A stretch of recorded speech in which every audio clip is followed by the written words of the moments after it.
Yau zan yi magana ne akan yanayin al'ada ta mata da kuma lokacin da mace ka iya samun ciki in ta sadu da namiji, da kuma lokacin da ko an sadu da namijin ba a samun ciki. So ya kamata a ce mata masu aure su kula da wannan, kuma waɗanda ka da niyyar aure su ma su kula, domin su san lokacin da ya kamata a ce suna saduwa da mazajensu in suna buƙatar su yi ciki.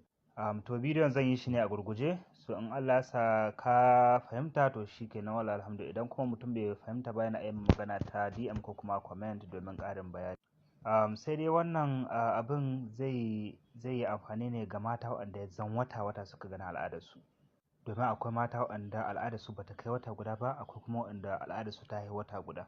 So waɗanda ya zan duk wata suka gani al'adarsu, gaskiya wannan dubara tasu ta. So na farko shine mace za ta lissafa ne rana ta farko